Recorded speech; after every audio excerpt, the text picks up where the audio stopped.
Bom dia, boa tarde, boa noite. Obrigado por vocês estarem aqui no canal novamente. Desculpa não ter enviado vídeos nas últimas semanas, ficou muito nublado aqui, e também porque eu tenho uma novidade. Eu mudei uma parte do meu equipamento, que é a montagem do equipamento, que é o tripé e o motor. Então hoje, no canal, no dia de hoje, eu vou mostrar para vocês os primeiros resultados de utilizar esse tripé novo, e também mudei a parte de como eu gravo as imagens, né? Também vou falar um pouco sobre isso. Então, mas antes, deixa eu já mostrar para vocês o resultado final desta mudança.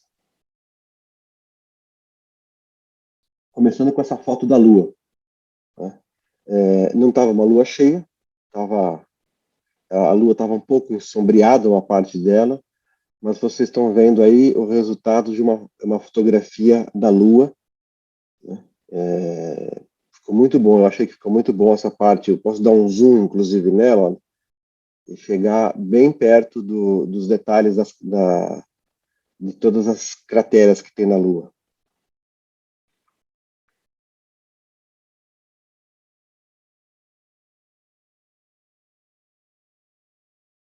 E a segunda foto é essa aqui, da nebulosa de Orion, né? Fiquei muito feliz quando consegui tirar essa foto. Está um pouco tremida, porque estava ventando muito ontem, e deu uma balançadinha, acho que no telescópio, tá? Mas a nebulosa de Orion está mais ou menos entre 1.500 e 1.800 anos-luz da Terra. Então é muito distante. Ela é uma nebulosa que chama de magnitude 4, que é o tamanho dela, e vocês podem ver pelas cores dela, ela é muito bonita.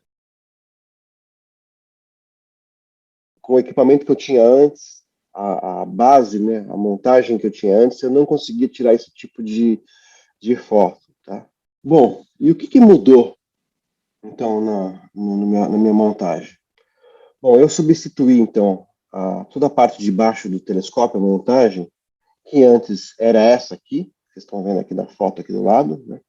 A parte de cima, que é o tubo, né, que é o telescópio, então, os espelhos, continua a mesma, e aí eu agora coloquei uma nova montagem, que é uma montagem equatorial, que é essa daqui da foto. E depois eu vou mostrar para vocês, passo a passo, como eu faço para colocar ela em pé, porque ela é toda separada, é bem pesada, tá?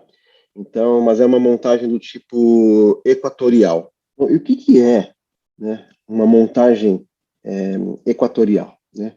Então, só para vocês entenderem, a montagem equatorial, né, o eixo primário dela é montado precisamente paralelo ao eixo da Terra, né? Então, deste modo, né, ela sempre vai apontar para o polo celeste. No meu caso, aqui do Brasil, a gente aponta para o polo sul, tá? Então, por isso que ele recebe o nome de eixo polar, tá? O eixo polar é o primeiro, e a gente tem o eixo secundário, né, que permite com que você se movimente, você tenha que colocar ele na latitude que você está. No caso aqui que eu estou, 23 graus a latitude que a gente está. Qual que é a vantagem dessa montagem equatorial? Bom, a principal vantagem por causa de como ele se movimenta seguindo a rotação da Terra. Então você pode, ela acompanha o movimento dos astros, das estrelas, sem perder o alinhamento. A equatorial, ela acompanha a rotação da Terra. Então, se eu focalizo ela, por exemplo, numa estrela como, por exemplo, Sirius, ela vai ficar acompanhando o movimento de Sirius, ficar sempre centralizada. Ela vai acompanhando o movimento da Terra com relação aos outros planetas e outras estrelas. Então, por exemplo, se eu aponto para a Lua, ela nunca vai perder o foco da Lua. Então, conforme a Lua vai se movimentando à noite, vai subindo ou vai descendo, ela vai acompanhando esse movimento. Essa é a grande vantagem. Porque isso facilita o quê? Tirar foto.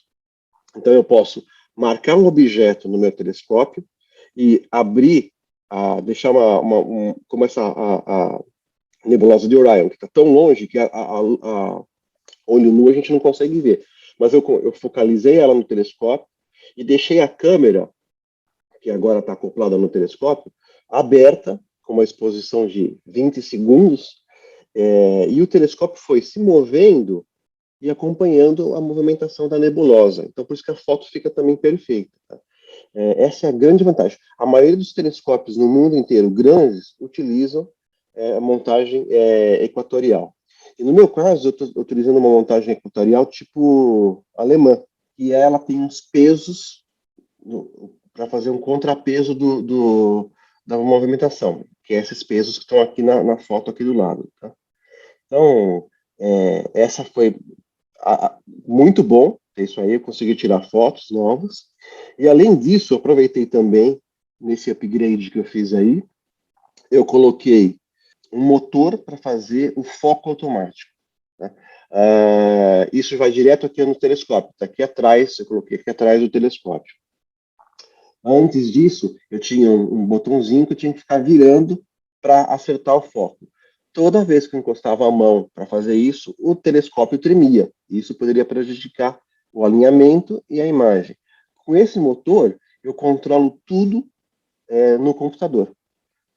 Aliás, não só o motor do foco, mas a própria montagem, eu consigo controlar toda do computador. Depois eu vou mostrar para vocês como é que eu faço isso. Coloquei a montagem nova, coloquei esse motor para o alinhamento e coloquei uma câmera também. Antes eu estava utilizando uma mini câmera para gravação, só fazia vídeo, né? E ela não tinha um poder de foco, de abertura muito grande.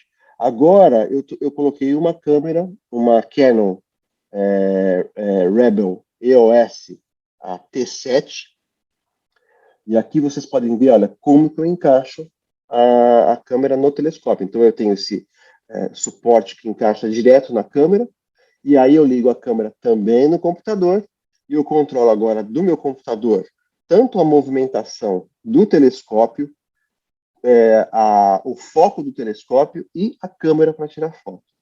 Então essa é a montagem ideal. Ainda não, ainda falta uma coisa que mais para frente eu vou fazer e eu vou falar para vocês.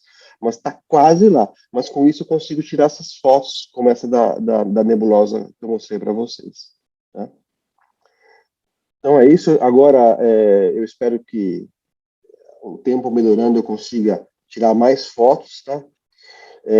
Qualquer dúvida, por favor, mandem aqui uma pergunta para mim.